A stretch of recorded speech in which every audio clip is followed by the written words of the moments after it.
Today's episode of the Shameless Picture Show is sponsored by Vinegar Syndrome. Check them out online at www.vinegarsyndrome.com.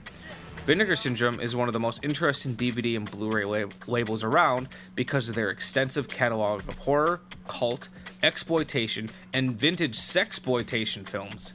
Unlike most companies, Vinegar Syndrome is also a restoration company with their own in-house lab where they've done new restorations for companies such as Arrow, Massacre Video, and Draft House Films.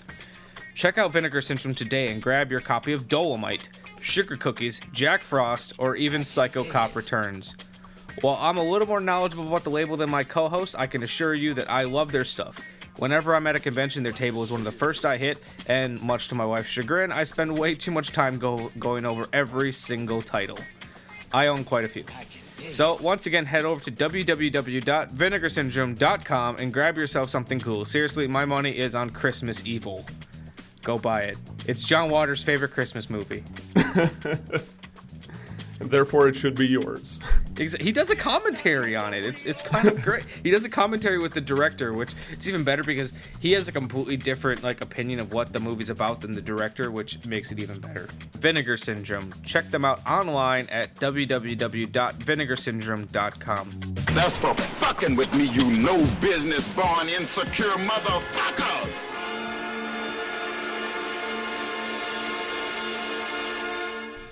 Today's episode of the Shameless Picture Show is sponsored by Mill Creek Entertainment. Mill Creek is the industry leader when it comes to value-priced DVD and Blu-ray features and compilations. They have one of the largest catalogs out there, ranging from kids programming, classic films and television, independent cinema, documentary, and Latino cinema. Hell, they even produce their own content in-house. Mill Creek is a trusted partner with some of our favorite studios, including Sony Pictures, Walt Disney Entertainment, Warner Brothers, CBS Home Entertainment, and many more. And the best part about Mill Creek is how easy they are to find. Mill Creek has deals with thousands of big box stores, grocery stores, drug stores, and practically any other retailer you can imagine. Trust me when I say I've owned plenty throughout my time as a collector without even realizing it. They're a name I can trust. Some of my favorite releases include Can't Hardly Wait, Night of the Living Dead, House on Haunted Hill from their Vincent Price collection, the complete series of Quantum Leap, the complete series of The Secret World of Alex Mack, and of course, You're the Hunter from the Future. Head over to www.millcreekent.com, that's millcreekent.com, and see what their collection has to offer. I guarantee you'll find something great.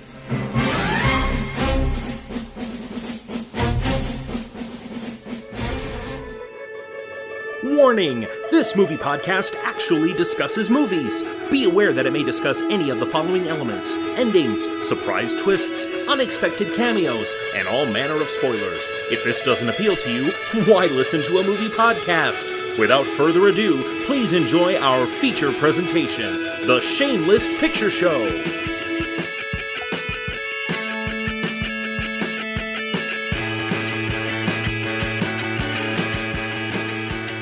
Hey guys, it's Michael here. I'm just gonna fill you guys in a little bit. This week Nick couldn't be here, and generally when Nick's not around, I try to do something a little different, whether that be a solo episode or I have someone on and we talk about a topic.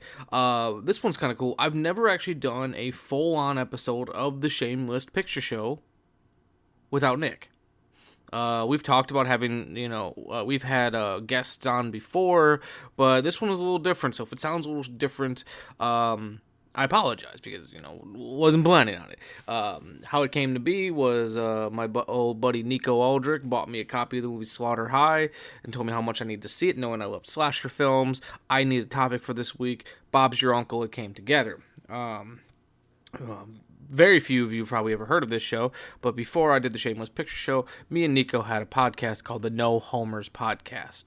It's a Simpsons podcast, and as much as I loved doing it, it became very difficult to sustain, because the issue was, unlike some of the more successful Simpsons podcasts that go episode and episode and find themes and piece them together that way, our show, we chose the themes beforehand and then tried to find episodes to back it up. I love the show and I still miss it, but, things change, and I think the Shameless Picture Show is a better fit for me anyhow.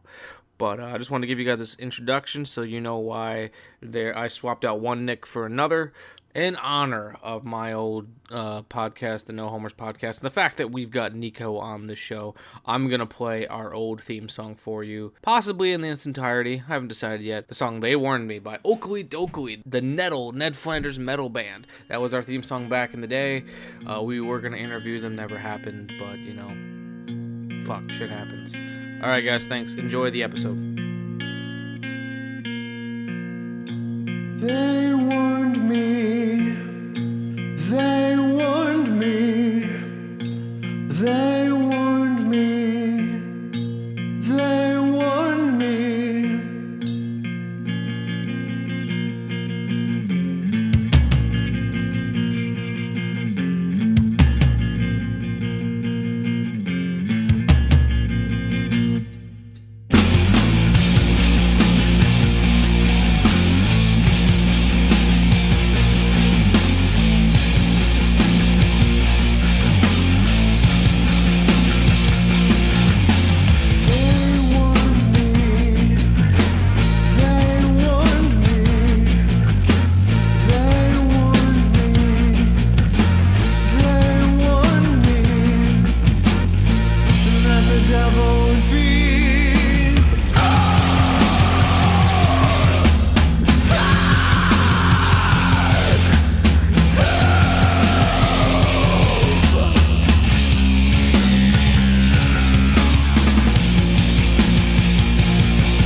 Hello and welcome to another episode of the Shameless Picture Show. Joining me today is not Nicholas Richards. No, my former No Homers podcast co-host joins us. Say your name. Hey, I'm Niko Aldrich, and yeah, we're here to talk about Slaughter High. I love throwing people under the bus because they don't know quite what I'm going to say about them. I'm quite prepared. As Niko said, I said, me and Niko used to have a podcast called the No Homers Podcast that in our brains we thought we could make a successful podcast about The Simpsons, but after doing probably 6 episodes but only 4 got released, we realized it's really hard to find things to discuss about with The Simpsons. Like, it's not, but it is. Yeah, finding new things every week to discuss is, after a while, it's tough. And especially because we decided to do it in a really weird way. Most people who do like a Simpsons podcast or something, they talk about each show in order. But we wanted to be different. We picked themes, and it became hard to continue that. Yeah, it really was. And then, he wanted to talk about Game of Thrones. I hadn't seen it, so it's like, it just became a whole thing where it's too niche of a topic. Mm-hmm. But that being said, I brought him back onto this show because Nick Richards, he's unable to record this week. And we're going to be talking about Slaughter High. Definitely not a niche topic. No, not at all. 80s slasher films is booming. Look at how well Happy Death Day is. Everyone wants to see a slasher film. Yeah. But anyways, as I said, we'll be talking about Slaughter High from 1986, directed by the trio of Mark Ezra, George Dugdale, and Peter Litton. Slaughter High is a highly regarded slasher film with a big cult following. The movie is about a school prank gone awry. The sexy Carol, played by Carolyn Monroe, convinces the nerdy Marty, played by Simon Scudamore, into the girls' locker room for a little wet and wild fun. Well, it's all a ruse, as once Marty's naked, Carol's gaggle of friends torture the young guy with some terrible pranks. He's slightly electrocuted, recorded, and even given a swirly to top it all off. After the school coach comes in and sees what they've done, the entire group is given detention, which they blame on Marty. They plan another prank on the unsuspecting Marty, which leads to a bad chemical fire and Marty being trapped and burned alive. The group all recover, because why wouldn't they? And they're all getting ready for their high school reunion. However, once they all get to their old school, they've noticed that the school's been locked up, and they were the only ones invited. Slaughter High is a joint American-English production and doesn't have any discernible stars save for horror icon Carolyn Monroe. As stated, the film has a massive cult following, and it being unavailable in a good form for so long only fueled the fire the fans had for it.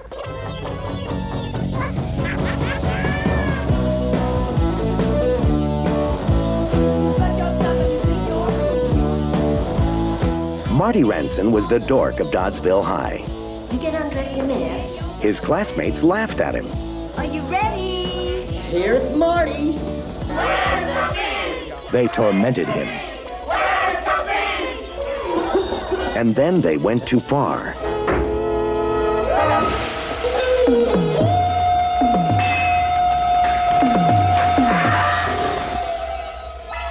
Now, 5 years later, Marty's throwing a little party. Lights on. A class reunion. Come on, you guys. Let's party. They say he still roams the nut house, ever hopeful of that chance to escape, so he can take his evil revenge out on us all.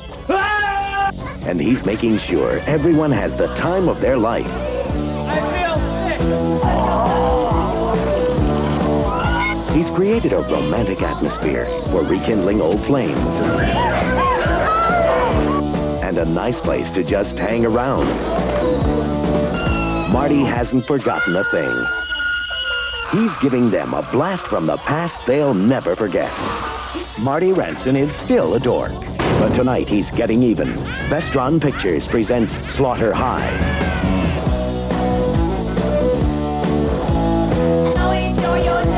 Yeah, I first saw Slaughter High.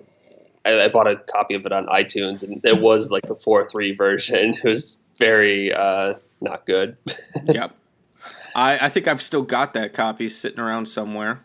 Mm-hmm. No, I had like I'm trying to think of who released it. I've got notes. Lionsgate put out like a collection of their 4 films or some crap that came with My Best Friend is a Vampire, which I actually really enjoy. One of the Silent Night, Deadly Night sequels, and some, Ghoulies 3 and a bunch of other weird ones. Chopping Mall came on that as well. And I remember buying this collection for Chopping Mall and with the intent of watching Slaughter High. But once I found out Vestron was eventually putting it out, I decided not to. And then I forgot to buy it. And you offered to buy it for me. It kind of came as a joke. Yeah. I honestly did not, when I jokingly said, oh, if you want to gift it to me, I won't complain. I did not expect you to actually buy me a copy of Slaughter High. Well, there's a story behind that. Basically, I have had, through good fortune, a ridiculous amount of Amazon gift cards gifted to me. And so, yeah, it really honestly didn't cost me anything. Well, I'm not going to complain, and I still want to return the favor. Once I have a little extra scratch, I want to find you a slasher film that you haven't seen, and we can do this another time. Yes, absolutely. But I've done an episode of the Shameless Picture Show on slasher films before, but I talked with Brennan Klein, and we talked more about slasher films as a whole, because his whole thing was he's got a master list of every slasher film from 1980 to 1989. The golden period, and he is watching every single one in order. So that's his thing, is he's tracking the progression of them and where they, how they started, what the high points are, so on and so forth. We're not going to do that here. We're actually going to just talk about Slaughter High, which I have to say I was very on the fence about it first. But I think after it was all said and done, I've come to terms with the fact that I think I love this movie. Yeah, it's an interesting movie to watch, I think, today. And we were discussing this outside of the show. and this is a concept that I think a remake would actually be really interesting. Yes. How this is approached. But yeah, it's I was saying before how like the movie almost oscillates between like Troll 2, The Room quality, just awfulness, and then like genuinely great slasher. And it's fascinating to see it make that shift. No, it is like there's I think in my notes I wrote I can't tell if this is a spoof or not, because at times it would kind of flip flop. Like usually how I can tell if something is a spoof is by the way it's shot, and like all intents and purposes this film is shot very seriously. Yeah. But all the acting is so over the top and weird that it feels like a lot of the newer slash films I see where people are making fun of it. And granted, there's a whole lot of stories about why the acting was so weird anyways, which we'll touch on, but like I legitimately couldn't tell. And especially because how over the top and drawn out the opening sequences. Any other slasher film would show like the big prank happen in a max of, I want to say 10 minutes. No, 5 minutes. And this felt like it went on for 10, 12, maybe even 15 minutes where like, okay, he's completely naked and, upside down, which kudos to them for full frontal on the male side. That's pretty cool. And it's like, okay, this is why he wants to get revenge. No, it just kept going and kept going, and it was almost like they're trying to go like darkly comedic with it, but then it's like you're laughing at this poor high school kid who's like just being viciously teased, and yeah, like when you're watching it, you don't know what to make of it. You want to like vicious is the exact best way to describe it. Like, I mentioned too at one point that it's almost on the levels of Trauma with how mean-spirited it is. Like if you look at the Toxic Avenger, like the character that becomes the Toxic Avenger, like they do something kind of similar where they make him think he's gonna get laid. They bring him into the girls' locker room and instead embarrass him. But even their pranks weren't that bad. Until he gets set on fire, which also the same, and then jumps into a vat of toxic waste. This film is so mean-spirited. Like I was expecting to see Michael Hers and Lloyd Kaufman's name come up on screen. The best is when the gym teacher, I think it is, catches them, and one of the girls gets pissed off at Marty for the gym teacher finding out that they're just doing this is all Marty's fault. That stupid dork Marty. It's all his fucking fault. Yeah. Which I have to say real quick, because he's not going to come up very much in this movie. I love that gym teacher. He seemed the most earnest character in the other than Marty. He like the gym teacher is the only one whose acting felt believable to any extent. Like I felt like they got a legitimate gym teacher in there. All right. Cut the trained monkey act. Come on, line up. I want to line up right here. Come on. Shape up. Come on.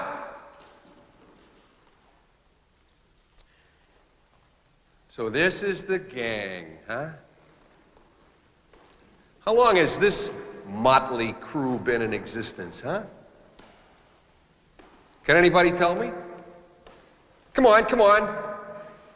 What do you have to do to become a member of this elite hit squad? Be tough? Are you tough, Frank? No, Coach. No, Coach. Am I tough? Yep. Yes? Yes, Coach. Yes, Coach. Good. Oh, the Joker. Make me laugh. Make me laugh, Skip. Come on, make us all laugh. Huh? Oh, maybe you just have to be pretty. Huh? Or stupid. Yeah. Everyone else was so over the top and tongue in cheek, and the gym teacher was not only funny, but like there's strange layers to him. Like he wasn't the one-sided like you guys are all a bunch of hooligans. When they're all doing their push-ups, he's insulting the ones who aren't doing it very well, and then you got the one jock who's doing it good. He's like, you know what, good job. Like there's layers to this gym teacher. Yeah, and I mean he has a lot to do because I'm pretty sure he's the only teacher at this school. I think he runs the whole school with the janitor. Yeah, who later becomes the caretaker. Yeah, I have to just say, I'm on the IMDb right now, kind of looking through photos, and it's the image of Marty reaching for the nitric acid, which is like comically placed on the top shelf. I put in my notes that is the worst handling of nitric acid I've ever seen in a movie. He's just supposed to be a great chemist, but it's like he's feebly like reaching to like this rickety old bookshelf to like grab the nitric acid. It's hilarious. I also love Marty too because like I feel like in a movie nowadays, because like it's become chic to be a nerd. Like I could see Marty being one of the cool kids. Like I just love his complete confidence after being tortured by these people. Like the next day when they're like, "Hey Marty, we rolled a joint for you," and he's like, "Yeah, next time don't get in my way when I'm gonna get laid, guys." Like he does not. It does not even occur to him that. Why this is still another prank. Yeah, like he's like, man, if you guys wouldn't have showed up, I would have totally gotten. And like he just has this attitude about him. It's like, Marty, you're such a weird character. And I think that's where like the turn. Well, I mean, there's more to it, and maybe the actual twist at the end. We'll address that later. But when you're watching the movie, the turn when he becomes this murderous psychopath. It's hard to believe when you see him that comically like one note to become like this like sort of nuanced character who's thought out all these traps and how these bullies are going to react to them when he couldn't even figure out that a joint that they were giving him wasn't going to be an actual joint. No, and then even when it was exploding on him, it's like, oh, that was weird. Let me try it again. Yeah. Speaking about the nuances of Marty, that's going to be a very short conversation. No, it's still going to be short, but one thing that's interesting, I don't know how much you know about the actor Simon Scudamore, but no, I don't watch it all. This is going to get really dark, that's why I'm bringing it up early. Like a day or two after they finished shooting the movie, he killed himself. Really? Yes, and like I was watching. There wasn't a whole lot of stuff on the Vestron disc about the movie. There was an interview and some stuff, but they were talking about like how that they believe some of those nuances or like what was going on in his personal life was really what he brought into the character. Interesting. Because like I said, short, like when they said like max of 2 days after shooting the film, he died. Wow. And it's kind of interesting. Like after having that information, I went back and I actually rewatched that opening. And like I don't know if it's me projecting, but like I really felt for the guy even more than I did originally because their pranks are so fucking horrible. There's two. That makes the opening even worse. Yeah, there's two schools of thought when it comes to things like this. It's like you can either have a sympathetic character and then no matter what people do to him, he feels bad, or you can do the RoboCop way of like, we don't get to know this character, so let's just do something so heinous that you feel for him. This movie is now a weird mixture of the both, where Marty is kind of sympathetic already, even more so after learning that, and they should all be jailed for what they did to him. Yeah, it's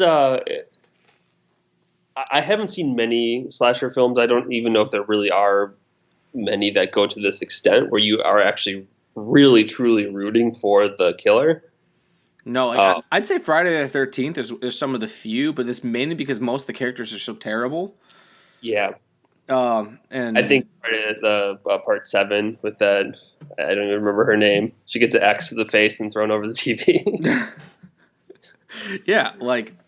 Because in most slasher films, you're generally trying to root for the survivor, so that's the goal. And sometimes at the end, like once you find like something, say like Prom Night, without spoiling it, once you find out motivations, then you kind of feel for the killer, and I think that's always kind of a cool way to do it. But in this one, like you find out pretty early, almost right away that the killer is going to be Marty.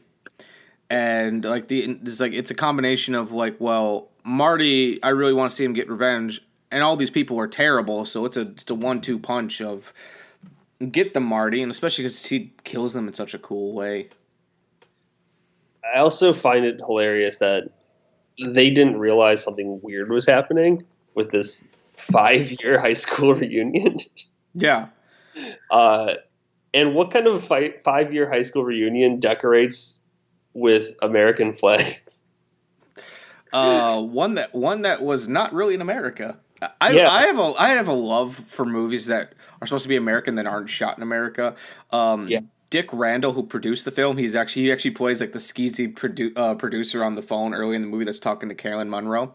They have a poster in the background for another slash film called Pieces, and it's a Spanish horror film that's set in America. So there's American flags everywhere to make you think that this is a good old America. Yeah, and that's what like kind of reminds me. That's what elements of this movie remind me of Troll 2 or The Room, where it feels like a foreign filmmaker desperately trying to capture that like Americana vibe. Yeah. They're probably a little bit more successful in some ways in this movie than like Troll 2, oddly enough, even though Troll 2 I think was filmed in the US. But outside of the accents, you wouldn't really tell that it's not American. Yeah, it's super strange, and like you mentioned the accents, and you know, for all intents and purposes, I just after finding out this was an English production, I assumed that they're just all English trying to fake American accents. But where it gets muddied is Mark Ezra, who is one of the 3 directors, talks on the special features about like knowing that, they want this movie to take place in America. We're shooting it here in the UK. What can we do? He said, I went to a local acting school, and there was a couple American actors there on holiday. And he asked, well, who wants to be in a movie? And a couple of them raised their hand. So, like, there might be a couple American actors thrown in, but we don't know. And, like, if they've been in England long enough, they could start having a weird English accent coming out. So, like, who knows? Who knows who's American pretending to be who knows who's English who's pretending to be American, and who's American who can't shed an English accent. Like it's the two jock characters. I got the feeling that their accents were authentic. Okay. American. I was listening really closely last night when I was rewatching it for I guess the 3rd time now I've seen it. But yeah, I realized that those are the only characters where I haven't detected any sort of accent shifting, which happens a lot. Like one character who's like wearing furs and stuff at one point kind of starts going into like a weird Southern accent. I was going to mention that I'm confident her accent is fake because she just started, at sometimes she sounds Southern, and they all sound like they came from a 1950s movie, especially like the one jock who falls off the motorcycle. Yeah. Like it feels like he fell off a motorcycle in like a James Dean movie. That's true. Yeah. It's the accents are like, if anyone hasn't seen this movie, it's worth seeing. Just watch people so terribly do American accents. I honestly haven't seen American accents that bad. And then Carolyn Monroe, who is, to my knowledge, is not American at all. She is English. She wasn't even trying to hide her accent. She played Carol. She's the one that I'm looking her up right now. The Survivor girl. She was in a couple Bond films, and she was in one of my favorite slasher films, Maniac. So I know she started acting in the Hammer films, and she was also in the Abominable Dr. Five. So like she's in Star Crash. Yeah, so she's kind of her own way horror royalty. And I just have to say, like, she's simultaneously one of the best and worst things about this movie. Hello? That you, Carol? Hi, Manny. What do you want now? Carol, baby, I just called you to say good morning and have a good day, you know. Yeah, well, you have a good day, too. Now, what do you want? You know what I want. Are you going to do this picture or not? I've got to know because the guy wants an answer this afternoon. I'm not doing it. You're not? Tell me why the hell not. What about my percentage? Look, Manny, the guy's weird, the story's weird, and what? And you're weird. Yeah, I also love kind of going off on like that character. It's revealed at the end that this was all basically a dream of Marty's or a fantasy, right? Yeah. So in his fantasy, Carol's like a successful actress. Yeah. he has like strangely optimistic fantasies about these characters. I like to imagine that he had a crush on Carol, so maybe like he wanted the best for her. All the actors were super strange though. Like Carolyn Monroe, it was like in her late 30s when she did this movie, which it's funny. All the actors, she's the oldest actress in the film. The actors are too old to be high schoolers, yet strangely too young to be their older selves, and to some extent, except for Carolyn Monroe, she's the weird anomaly. Yeah, and it's not like she looks old. It's just she doesn't look like a high school student. No. And yeah, it's strange that they decided to do a 5-year time jump from where the prank ended and to where they come back and all get killed. Because in that 5 years, they apparently aged like 15 years, and the school was shut down. I just wonder why they didn't make it, 10, 15, 20 years later. Yeah, I think like 10 would have worked. Was the school that bad? Then 5 years they had to close it down? Yeah, I mean, it looked pretty shitty. Well, part of that is because the location they shot it at was actually an asylum. Yeah, you're telling me that. So fucked up. It's hard to unsee that once you realize that. Yeah, like other than like the little corridor where they're going to the locker rooms, like that's the only part that rang true to me as being a school. Like they didn't even try to make a mock classroom or something. Like, and at first, like I thought it was a private school because there's beds. Yeah, I see. When I first watched it, before knowing that it was an asylum, I just assumed that this was like some kind of unique British school that they just filmed there because it could vaguely be dressed in a way that looked like an American school. But yeah, knowing that there's beds and tubs and like it makes it a very weird high school that they're trying to go that they're trying to set up. However, this movie does do something that I love in slasher films. I love, and this is such a weird, like, specific thing to love, but I love when a slasher film is able to get a location that you can tell they're not doing anything else with, because, like, I found out that this location after they shot there, they tore it down. So it's like they're actually just able to just throw off fire bombs in the hallway. And everything felt legitimate to me. Yeah, there was a griminess to it that feels very authentic, and honestly is one of the reasons why the aesthetic of the film I think works so well. Yeah, I'm really big on aesthetics, and I think me and you might both be, having gone to school for film where we pay attention towards aesthetics. Because for me, I want something, even with my low budget slasher films, I want them to feel real. Like, I think I can only speak for myself, but for me, I want if I'm gonna watch a horror film, I want it to feel like it's trying to be a good film. Even if they didn't necessarily make a good film, they're trying, Yeah. And they're trying to make a good film. And, sometimes they just don't have the skill and it comes out. Like, I absolutely hate when someone tries to make a intentionally bad film, because it rings very false to me. But everything from, like, the cinematography to, like, the location, it felt real, it felt gritty, and it felt like they were trying. I don't know. And there's one specific portion of the film that I think that is working completely, and that is in the middle section of the film. I was going to say the climax, but I want to hear your reasoning. I'm looking at stills right now, and I'm not 100% sure which director directed which part and like when that cutoff point happened. But I might have an answer for that, but continue what you're saying. Okay, but it feels very distinct that like the first act of the movie was one director, the middle act was one director, and the final act was one director. And the middle act is very gore heavy. It's very inventive with its kills. Mm-hmm. It feels like an effects person directed that middle section, or at least someone with an eye for an effects. And the shot composition is much more artfully done, I would say. Where the final act, it feels very much like almost 70s, like where it's very like stationary camera, wide shot as you watch like the action unfolds, and then like maybe it'll like dolly across like a field or something.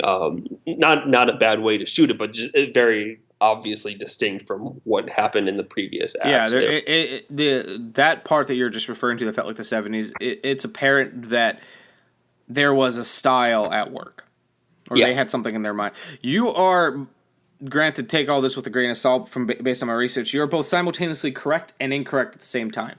While it's not necessarily as simple as each person directed an act of this film, because in a lot of ways they were all working together. You're right in the respect that the middle part, which is very effects heavy, each director had their specialty.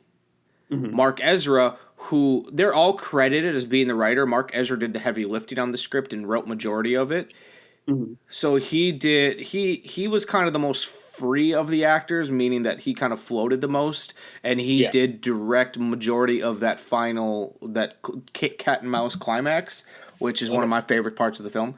George Dugdale, who at the time was dating Carolyn Monroe and they're now married, he worked with the actors primarily, which would make sense because the beginning part of the film has the most actor stuff. Yeah. So he was working with the actors, not necessarily very well, but he was working with the actors. And then Peter Liston, who is an effects guy, directed all the effects shots. Granted, they all had input and they all worked with each other, but so that's why I mean you're simultaneously correct and incorrect because it wasn't as clear.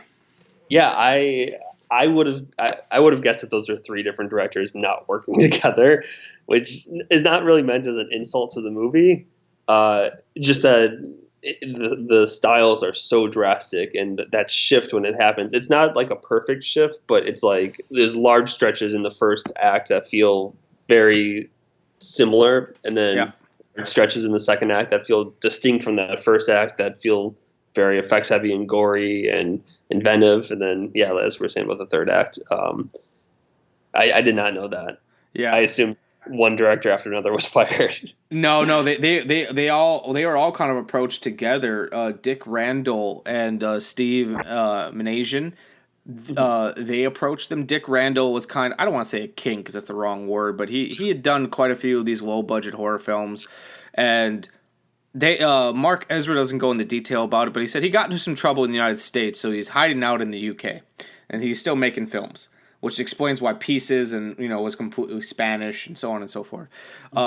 Pretty much said I want to make a horror film, and Steve Manasian, who put some money into the Friday the 13th franchise, was like, well, fuck, horror slasher films are selling. So I don't know how George Dugdale and Peter Liston all met each other, but they brought in Mark Ezra, I think sometime after film school, I believe, and they all kind of got the job together. So what it feels like to me is they got three directors, neither of them really knew what they were doing, and they just kind of did their thing, because I'm checking right now, I don't think anyone else, other than Mark Ezra, and no one has done much else. George Dugdale directed one film, and then Peter Liston did some effects on shit like Rawhead Rex and whatnot, but Yeah, it looks like Mark Ezra does like one project a decade as far as directing. That's.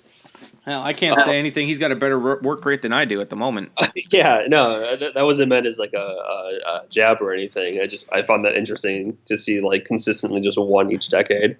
I was actually going to ask about that Friday the 13th thing because I'm looking at IMDb right now. Mm-hmm.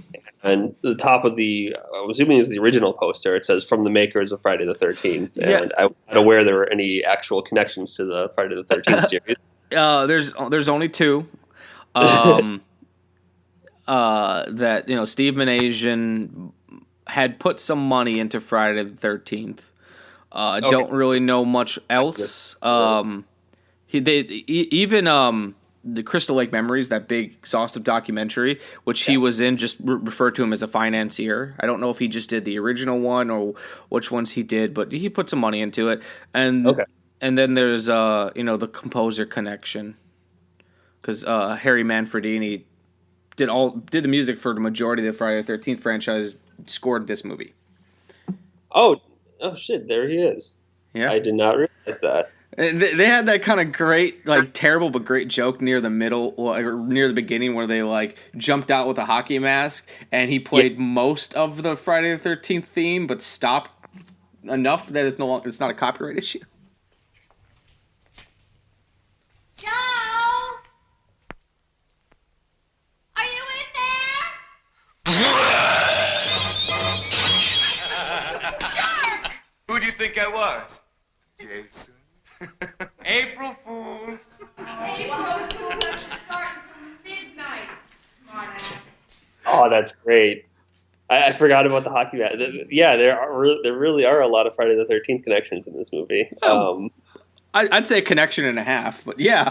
I mean, there's yeah. But no, the poster's great because it just says, from the makers of Friday the 13th. It's like, it's not wrong, but it's not right either. Yeah, it's being a little misleading. It's kind of like what they do with comedies now, where like, from the guys that brought you 50 first dates or some shit like that. I guess. Yeah. I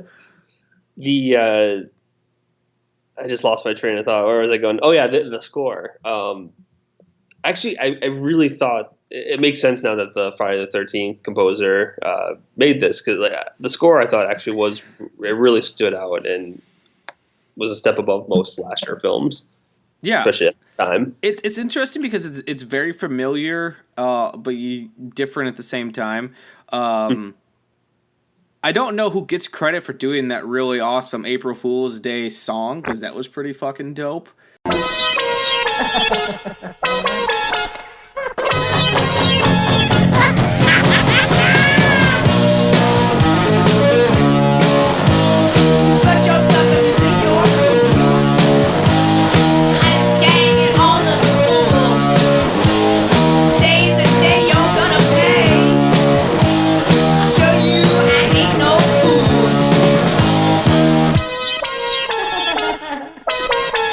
I'm gonna get you.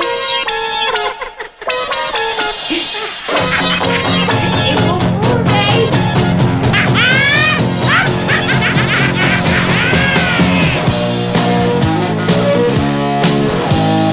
Don't enjoy your dirty tricks.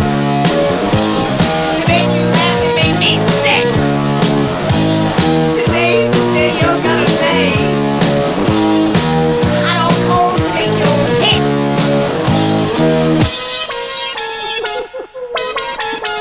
I'm gonna get you. I'm gonna get you. I'm gonna get you. April Fool's Day. Yeah. I don't think it was Harry Manfredini, but no, I like the score too. And like, lately it's been kind of great that so many classic I put in quotations films are getting vinyl soundtrack releases. I don't know if anyone has done Slaughter High. I actually want to look it up right now, but this would be one that I would buy pretty quickly because, yeah, I don't know. It's hard to. It's not as monotonous and repetitive as Friday the 13th, which that's not a dig necessarily at Friday the 13th, but it's familiar. Yeah. I'm looking at my notes right now. One of my notes is, "Oh, look, an authentic Minnesota license plate." so they did. Oh, and the school was founded in 1857, which is the year Buchanan took office. So I don't know what the significance of that is, but I'm assuming they created that sign. Yeah, could be. These are in-depth notes I've taken while watching Slaughter High. Some of the dialogues were so fucking great that at times I was wondering if it was supposed to be a spoof still. Like, two of my favorites is when they're walking through the woods or, walking through the night and you hear, "Oh shit, what? Dog shit." I don't know why I want to use that in something. Yeah. And then my favorite fucking scene was later on when you find out the character of Stella is not interested in her husband anymore, and she starts sleeping with the other jock, Frank, and she's like, "Talk dirty to me." He doesn't know what to say because he's like, "Tits." And he's like, "Fuck, screw." and he can't figure out what to say. Yeah, that's great. That was. Yeah, there is a lot of funny dialogue, and that's what makes the beginning so fascinating, because it feels sort of like a spoof, but it doesn't feel self-aware enough in the beginning for it to be a spoof. Yeah. And I'd be really, I didn't watch any of the special features, but I'd be very curious to, hear why that is, why they made those decisions in that beginning act, because it feels like a 80s teen comedy, a raunchy teen comedy. And I'm a little upset they don't ever actually talk about that. Like maybe they do in the commentaries, because there's an interview with Mark Ezra, an interview of Carolyn Monroe, and then they've got commentaries with the two other directors. Mm-hmm. And maybe it's just because he's British, but Mark Ezra, just like when he talks about the film, there's times where I feel like he's taking it way too seriously. Yeah. Which you get sometimes with some of these older films, and when they meet up with the director. But I was really hoping that we'd find out whether or not if they were taking this movie seriously. Yeah, I feel like they were taking it seriously. I wonder if they felt the beginning needed to have more humor. And just sort of went for the most cliched humor, if that was something else that they were trying to do. When did Porky's come out? It feels very reminiscent of that. 1981. So okay, well, it wasn't Porky's just came out, let's do Porky's type of thing. But this would have been filmed in 84? Yeah, it looks like. So yeah, I mean, it could have. Yeah, been an inspiration to some degree. Oh, totally. And it's so funny to me is so that opening sequence is supposed to be taking place in the 90s, or not 90s, sorry, in the 70s, but they somehow have a full video crew, just all this video equipment in the wrong decade. And not only do they have a camera, they don't just have a camera, they've got some lights and they've got sound equipment.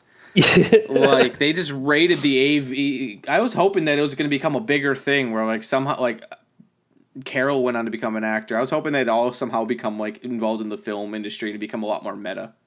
Yeah, you could. And this is kind of where I feel like a remake of this, as much as I really do genuinely love the original, the concepts that this film sort of toys with, I think, would be so interesting in today's age, where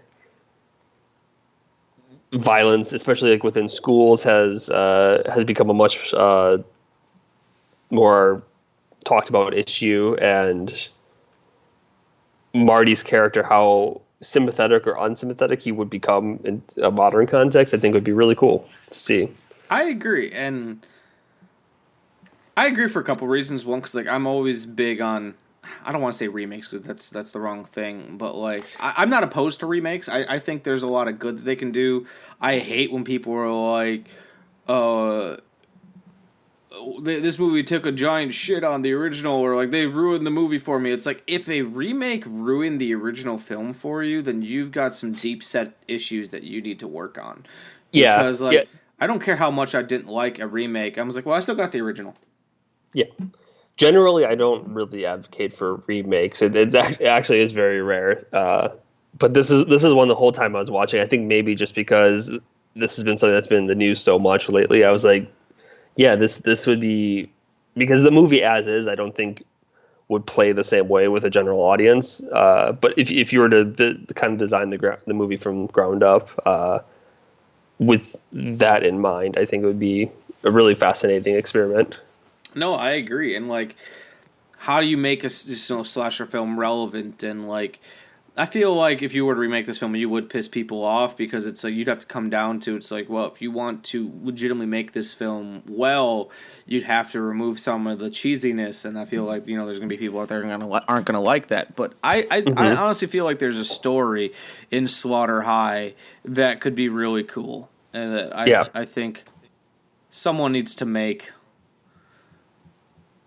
But I don't think Slaughter High is one of those titles that you could put on a marquee and it's going to bring out the audiences. No, that would be a sort of straight to Netflix type movie. Yeah, which is now becoming in a recent thing. months. It's become a thing in the last couple months. Hell, someone did I don't know if it's a remake or a sequel to Herschel Gordon Lewis movie Blood Feast, and it's at Target right now. Or not Target, at Best Buy right now. I'm like, how did a remake to an H.G. Lewis film get like greenlit and funded? It's like this does not have like name recognition, but hell, somehow Darren Bousman got a remake to Mother's Day made, so anything is possible. Yeah, it's like, who's remaking trauma films? They haven't even remade The Toxic Avenger yet, even though it's been in the works forever. Yeah, that's it's crazy what people can get made these days. Yeah. Like there's really nothing stopping you from making something, which is weird coming from a filmmaker who hasn't made something in many years. Same. So I was going to ask you, since I feel like there might still be a little bit of stuff that we could talk about Slaughter High. I wanted to talk to you about slasher films just in general a little bit. Yeah, absolutely. And while slasher film is definitely a genre of its own, there's also subgenres within the slasher film. Yeah. There's camp slashers, there's school slashers, there's supernatural slashers, there's the whodunit, there's the, my big question is, like, well, I love slasher films that fall into both categories. Do you think a slasher can truly work without the whodunit element, something like Slaughter High, even though we're talking about how much we like it, because there's no question about who the killer is?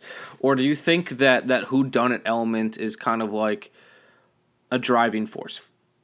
Like, I like slasher films that fall into the whodunit category and the more straightforward ones. I'd like different opinions. I'm not like I wouldn't consider myself like an expert on the slasher genre. I've seen more than your average person, but I'm not like you don't have to be an expert. I'm not some huge horror movie buff that has seen every slasher film from the 70s and 80s. But to your question, I feel like some of the most effective like Friday the 13th movies, or even Halloween films, have nothing to do with the whodunit element. That's fair. And even like the Nightmare on Elm Street series is, I mean, there never is a question about who Freddy is. So I think it can work. Is it interesting? I think that's debatable, because Friday the 13th is a weird one, because I feel like it sort of jumps all around in terms of quality through the 12 films. But I feel like for the most part, Halloween and Nightmare on Elm Street sort of had diminishing returns as the concept went on. Yeah. Like, for me, it's like I've noticed that most of my absolute favorite one-off slashers were usually had some sort of whodunit element, like Graduation Day, which I just told you about. There's definitely a whodunit element in there because you don't know who the killer is. And that, for me, those are fun because, like, in Slaughter High, we know that Marty's the killer, yet he still chooses to wear a mask. Usually the mask aspect comes into because you don't know who it is. Or, there's other circumstances trying to hide a face, or I guess... Yeah, his scarring. Yeah, that makes sense. But that never really is overtly addressed ever. Yeah. But for, like, me, like, My Bloody Valentine, which I think is one of my favorite 80s slashers of all time, there's that question throughout the entire film of, there's two characters that actually three characters that it's like, it could be one of these three people. There's the killer, and for me, it just adds suspense. And honestly, it's funny, I forget who the killer is every time I watch that film. And I don't know if I'm just getting myself wrapped up in it, but also like the remake had a different ending, so like I think I'm just getting the two confused. But like I never remember who the killer is at the end of My Bloody Valentine. Yeah. It's I think having the whodunit element does help a lot. If I were to make a slasher, I think I'd probably tend more towards the like whodunit element. But I don't think that's absolutely necessary. No, I get That's kind of where I've leaned. I always like to, fellow other slasher fans, I always like to hear their thoughts on it, because like, some of the most iconic slasher films of all time, like something like Sleepaway Camp, are the big secret at the end, like of who's the killer is the big thing. Yeah, and Sleepaway Camp, it's like I don't even want to like say what happens at the end in case anyone listening hasn't watched it, because that is the one film I would not spoil. Yeah, that ending is so genuinely surprising and upsetting, and like it just sticks with you. And yeah, sorry, I'm going off on Sleepaway Camp now, but it's one of those things where you watch the movie and you feel this kind of does tie into Slaughter High, where Slaughter High, the beginning feels weird and the tone is off, and you're not sure if they're trying to be comedic or if that's intentional or what's going on. With Sleepaway Camp, it's very similar, where the beginning, it feels like a Tommy Wiseau production, and you're not quite sure if this is just like a movie that's so bad it's good type of thing. And then when that ending hits, everything makes sense, and you realize, no, that beginning was deliberate. That was an actual choice that they made. That's great. Sleepaway Camp is, I've always described it as being the Nicolas Cage of movies, where you don't know if it's just so bad that it got attention, or if it's one of the greatest movies ever made and no one's paying attention to it. Yeah. It's the Nicolas Cage of movies. Yeah. I mean, for Halloween last year, I had a bunch of people over, and we just picked a random horror movie to watch, and I just laid out a bunch that I liked, and like, here, you guys like vote on whichever one, pick whichever one you guys want to watch. And everyone seemed to really, I think they reacted to the Scream Factory poster for Sleepaway Camp, which is a great poster. Yeah, it is. And so they picked Sleepaway Camp, and most of the people there were not like horror fans, but after that movie, like, I did not expect everyone to love that movie as much as they did. So it worked for non-horror fans too. Totally. That's a film I feel like everyone, it's ripe for rediscovery. Mm-hmm. We are starting to run out of time because I do got things I need to do. But part of the show is not only talking about, discoveries, but I've got a duty to do to my sponsors, where I've got to talk about some of the cool stuff they've sent me. So I'm gonna talk about some of the releases that they've sent me, and then maybe it'll intrigue you enough to go out and buy them. Maybe I will. The first movie I got was from my buddies over at Vinegar Syndrome, which are doing the Lord's work when it comes to restoring movies that most people would never even touch. They sent me a movie called Prey. Try to show you the cover. It's cool. It's sometimes known as Alien Prey. I'll read the back to you. An alien craft carrying a being with fox-like creatures has landed in the middle of rural England. After brutally murdering a young couple, the being animates himself into the body of the man he killed, adopting the name Anders. Upon being discovered by a reclusive lesbian couple who mistake him for an injured drifter, they invite him to recover in their isolated home, unaware of his innate bloodlust. While ostensibly a science fiction film, Norman J. Warren's Prey is a brooding study in sexual desire and loneliness, punctuated by shocking violence and suspense, equal parts bloody and erotic. Vinegar Syndrome presents this new masterpiece of British horror on Blu-ray in a brand new, director-approved restoration from its 35mm negative and fully uncut for the first time since its 80s VHS release. Cato to command ship. Command ship. I am now in orbit. Proceed with mission. UFOs, fact or fiction? Space explorers are figments of the mind. Made contact with human life forms. New identity established. Are aliens already amongst us? Command ship. Command ship. Their immediate reaction aggressive. First to take terminal action. Continue with mission. Why are they here? Success of total operation essential.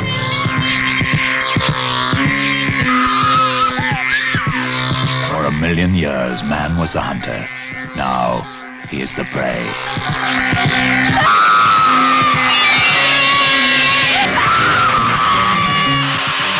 Prey. Certificate X. Wow, I'm looking this up. This looks great, but I'm getting. Have you heard of a movie? It's also a British horror movie film. Movie film. Movie. I talk English good. I should be in Slaughter High. But anyways, it's a British film called Extra. I don't know. I've heard of it. It's actually getting a Blu-ray release.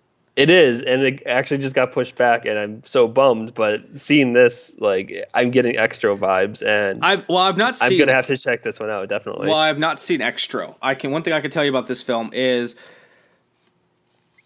I didn't know what to expect going into it. Because the one thing I will say, the back of it makes it sound way more over the top gore than it actually is. What I will say about this film is they choose their scenes of violence very carefully. It's almost like, in terms of its eroticism, closer to like a Jean Rollin film, or Jean Rollin, however you want to say their name, where it's a very slow, deliberately paced film, which is got some insane lesbian sex. Not insane like over the top, but like it seems very believable to me because as they're showing it. Yeah.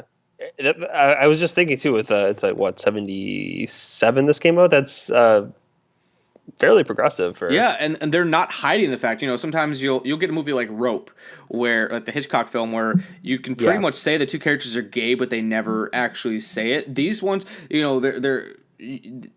talk a lot about like how one character left her family and they're living out in the middle of the woods, and how they've come to this point, and it becomes like they're a lesbian couple, and then in comes Anders, this alien who is attractive man, and it kind of throws them both for a loop because they don't know if they're attracted to him or not, and it's he's kind of coming into a situation of high sexual tension amongst everyone, and it's spilling off, and it's fascinating. It's slow. I don't necessarily mean in a bad way, but it could turn some people off. I was fascinated by it. Like the first time I watched it, I was like, yeah, that was pretty good. I didn't know how I felt about it, but the more I've thought about it, it's like, I want to rewatch this. Like, it's stuck with. I got a feeling it's going to be a film that's going to raise up in with a rate, like my rating system more and more the more I see it. Mm-hmm. Yeah, I'm looking up the Blu-ray.com review of Prey. I'm definitely gonna be getting this one. This one looks interesting. Yeah, it's great, and I don't mean to call him out, so I'm not going to say his name, but I was really afraid at first because a buddy of mine was like, that movie is terrible. I'm like, oh no. Because I was like, it sounds so fascinating. And everyone's tastes are different, and I could see what someone wouldn't like about it, but I was like, you know what? I like Prey. And it's one of those movies that's like, if I had like a medium and where, besides the podcast where I can be like, I have to subject people to watching one movie a month where like, I feel like I would choose Prey. At some point, if I had a way that like to curate things, like eventually I'd want to show an unsuspecting audience Prey. Especially with this really cleaned up, the movie's gorgeous and it's shot like an art film. Oh, okay. Yeah. The shots I'm looking at from the stills for the Blu-ray review look really good. Yeah, I think you'd like it. And then from another one of my sponsors, since we've also got Mill Creek as one of our sponsors, they sent me their new Blu-ray of Lords of Dogtown. Oh, nice. Which I didn't know wasn't there was a small run Blu-ray in the States, but hasn't been available for a long time. The back really? Of this, yeah, which is crazy because it's actually not joking. It's one of my favorite films. I've never seen it, but like it's a fairly. I feel like a fairly well-known film to not have a Blu-ray release. That's crazy. It's pretty great too. Until now, the entire film was shot on 16 millimeter. Oh, really? Cool. Yeah. The back of it says, Lords of Dogtown tells the radical true radical, because they're skateboarders. the radical true story of three teenagers from California who took skateboarding to the extreme and changed the sports world forever. Stacy Peralta, played by John Robinson, Tony Alva, played by Victor Rasek, and Jay Adams, played by Emil Hirsch, are the Z-Boys, a bunch of nobodies until they join board designer Skip Engblom, played by Heath Ledger, to create a new style of skateboarding that becomes a worldwide phenomenon. But when their hobby becomes a business, the success shreds their friendship. Directed by Catherine Hardwicke and featuring an all-star cast including Michael Angarano, Nikki Reed, Rebecca De Mornay, Johnny Knoxville, America Ferrera, and Mitch Hedberg. Judgment Day, boys. Now get out there and surf, you little grommet.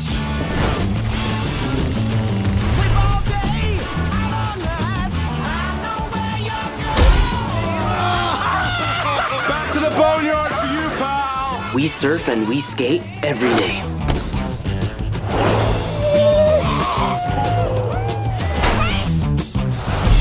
Surf's up, man, yeah. Check these out. With these, you can do the same hard turns that you do on your surfboard. Wow. This wave breaks 24 hours a day, every day. And you know what, bros? We're gonna be the first to ride it.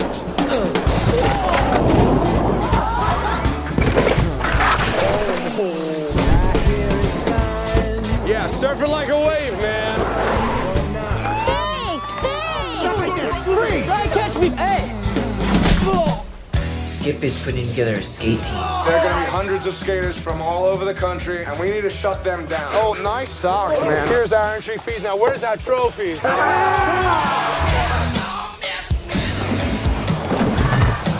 my God, it's some type of aerial maneuver I've never seen before. Next up, Jay Adams riding for Zephyr Skateboards. Stacy Peralta. Tony Mad Dog Alba. It's only gonna get bigger and bigger and bigger. To the Boy Kings. Where's the famous Tony Alva? Make you a star. Wow, you're famous, Stace. You guys gotta think bigger, man. I wanna make money. I wanna do it all right now. This is our time, bros. The boys are getting offers, man. This isn't about fame or money. Till you put those kids in the magazines, they didn't care about either one. Well, they do now. We can't bail on Skip. We're Z-Boys. We're family. You need to keep pushing, man. Hey, Tony, it looks like it's gonna be you or me, man. No, it's not. It's me. We're gonna be on summer vacation for the next 20 years.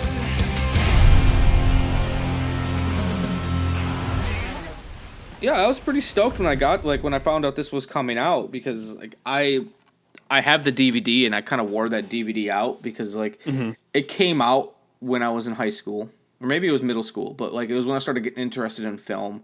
And here's at the time all movies were shot in film, but this one was being shot in 16 millimeter was like a big deal because it was playing in theaters and it had a very unique visual style that I sometimes people forget about Catherine Hardwicke. Like they think of her as like, oh, she directed the first Twilight, womp womp. But like this in 13, she was doing some interesting shit early on in her career, and I feel like she's had a hard time rebounding after Twilight. But I don't know. Yeah. It was great to rediscover this film, and I got to show Amanda, she never even heard of it.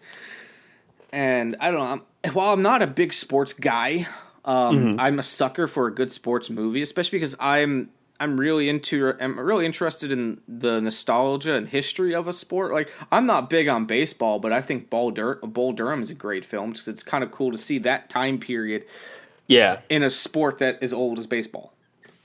Yeah, I may check this one out too because I'm looking at it. It's very reasonably priced on Amazon. But yeah, I remember when this came out, it being kind of a big deal, and I never got to see it. So that might actually be one to check out. No, it's great. Like I think performance-wise, there's a couple scenes that even to this day are slightly cringy, and I think it's more so from just scripting standpoint than an acting standpoint, but. It's so well performed. All the characters feel very earnest and real. Like I know Emil Hirsch. I know who he is. I've seen him in a lot of movies. I forget that he's Emil Hirsch, and I just think of him as his character. And for me, that's good performing. Yeah, definitely. And it's kind of great. You'll actually love it for this reason alone.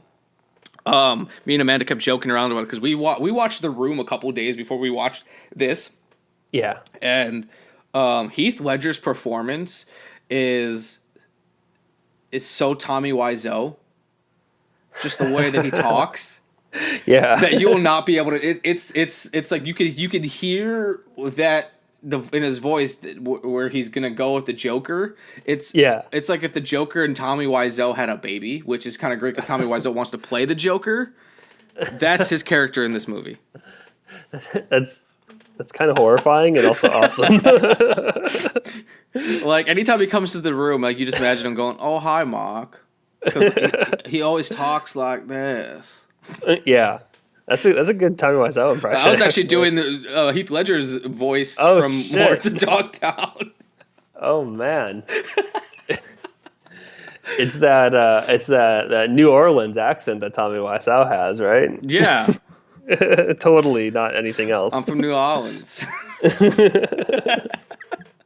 So yeah, those are the two films that I've reviewed from them this week. Next week, I've got 4 Hammer films from Mill Creek. They've got 2 Hammer collections, 2 films on each one. I don't have them near me, but I know Die Die My Darling's on there, The Maniac, and a couple other films, and I'm kind of excited to watch those.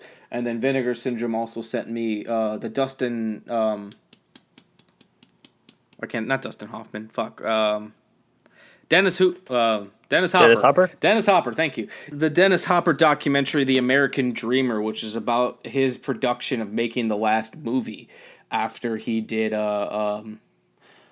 Easy Rider, where they just kind of had a fly-in-the-wall approach to this, where he all of a sudden gotten stardom and gotten money to make a movie, and he's dealing with internal struggles of being an artist. Vinegar Syndrome put that one out, and then they also sent me the slasher film Disconnected by the director of Psychos in Love. I'm waiting to review that because the director, Gorman Bashar, who does a lot of music documentaries, has agreed to be on this show at some point. Wow! So I'm waiting. Congrats. That's awesome. I'm waiting to watch that when I can figure out time, because I also want to watch some of his music documentaries too, because thus far I've seen his movie Psychos in Love. It's probably my favorite discovery of 2017. And after that alone, I was like, I knew I got to have this guy on, and then they released Disconnected. I was like, well, fuck. Yeah. Vinegar Syndrome, doing the Lord's work. Yeah. These Mill Creek, I recently the only one I know I have of theirs is Your. They did which we reviewed on our last episode. And I haven't listened to that yet. I've actually been waiting to check that out until after I watch the movie. Mill Creek is pretty cool because they're one of those companies I didn't realize I was collecting this for as long as I did. Like, I've got a double bill that they put out of When a Stranger Calls, the original. And nice. Happy Birthday to Me that I didn't know they put out on Blu-ray. I had The Legend of Billie Jean that they put out. A lot of like my multiple horror movies on one collection discs came from them. Like, I was going through my collections like, shit, I've got a lot more Mill Creek stuff than I ever thought I did. Yeah. I only say that like as far as I know, because like I buy so many Blu-rays. So there's a chance there's a few in there that I didn't even realize I had. But yeah, I'm really excited to watch Your. I've been looking forward to that one for a while, and I'm sad I haven't gotten around to it. Instead, I got that and Class of 1999 from Vestron at the same time, and decided to watch Class of 1999. I still haven't seen that one, but do me a favor. If you do end up picking up Prey or from Vinegar Syndrome or Lords of Dogtown from Mill Creek, even if you don't necessarily buy it directly through them, which I always recommend people do, if anyone listening picks up anything that I suggest from one of our sponsors, send them an email telling them so, just so that way they know the show's got reach, the show's got pull. So even if you don't buy, say if you buy something from Vinegar Syndrome that I didn't recommend, let them know that you heard about them through the show. I'm trying to work it out where Vinegar Syndrome, Mill Creek, and us can all grow together. And if they know that people are coming there from my show, I think it would help everyone out. Yeah, absolutely. I'm looking at their website right now, so I actually might pick both those up. So yeah, yes, the sponsorships are working. Yeah, it's working on the show before the show is even over. All right, Niko. So cool. I do appreciate you coming on the show with me. Oh yeah, thanks for having me. I've got to get ready to go to work because I can't pay the bills of podcasting just yet. But I think podcast is pretty lucrative, right? Yeah, I have to get going as well. But Yeah, thanks for having me. I love talking about Slaughter High, and maybe next time we can talk about Sleepaway Camp, or maybe one of the movies you just discussed, or something entirely different. Yeah, So. and I've got an open door policy if anyone who's been on the show. Like, if my thing is, if we're ever talking about a film someone wants to talk about, contact me. I'll figure out how to get them on. The only hard part is me and Nick, the other Nick, we never know when we're going to record. We don't have a set time. Yeah. So that's where it becomes difficult. But I've got the open door policy where if anyone has something to say about any of the films that we're discussing, record something and we will play it on the show. So even if it's like, hey, I was listening to your episode way back about Black Christmas and I loved it. Record it. We'll play it on the show. If it's got anything to do with us or the show, we will play it. And as always, we are on Facebook at the Shameless Picture Show. Go on there and tell us some of your shameless entries, movies that you've meaning to see that you haven't, and why you haven't seen them. And as always, we are on Apple Podcasts. We are on Google Play Music. I finally got that confirmed. Stitcher Radio and SoundCloud. So rate, review, subscribe, all that good shit. Awesome. Cool. Thank you for coming out, Nick. We will talk soon. Yeah, thank you.